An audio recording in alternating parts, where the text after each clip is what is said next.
ఉమ్మడి ఆదిలాబాద్ జిల్లా వ్యాప్తంగా గత 3 రోజులుగా కురుస్తున్న వడగండ్ల వర్షానికి వరి, మొక్కజొన్న, మామిడి పంటలు దెబ్బతిన్నాయి. వడగండ్ల వానతో చేతికొచ్చిన పంట నాశనమైందని రైతులు ఆవేదన చెందుతున్నారు. అలాగే రహదారులపై చెట్లు, పొలాల్లో విద్యుత్ స్తంభాలు నేలకూలడంతో విద్యుత్ వ్యవస్థలు స్తంభించిపోయాయి. నష్టపోయిన రైతులు ప్రభుత్వం వెంటనే ఆదుకోవాలని, లేకపోతే ఆత్మహత్యల దిక్కని అన్నదాతలు వాపోతున్నారు.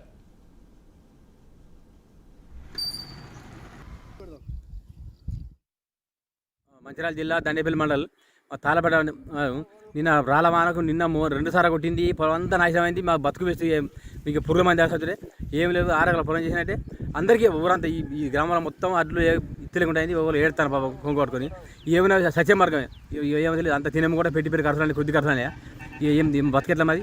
మమ్మల్ని గవర్నమెంట్ ఆదుకోవాలి. ఎకరానికి 20 ఇచ్చినా కానీ మాకు నిండేది, కానీ ఇంత ఏదో కసరం పొందాం అవుతుంది. అట్లయితే ఆదుకుంటాం. నేను అధికారం చూసిపోయారు కానీ వాళ్ళకి ఏం సమాధానం చెప్పలేదు. పోటీ కొడుకుని పేరు ఏం చేస్తాం సంచారం అనుకుని పేరు. మా బతుకే వస్తుంది. ఈ పదం మాత్రం మాది గంతే. మా బతుకు వేసినట్టే మా ఆధారం దాని ఉంది. మేము బతుకులేదు. వ్యవసాయం చేసే బతికేటోళ్ళు మాది మంచిర్యాల జిల్లా.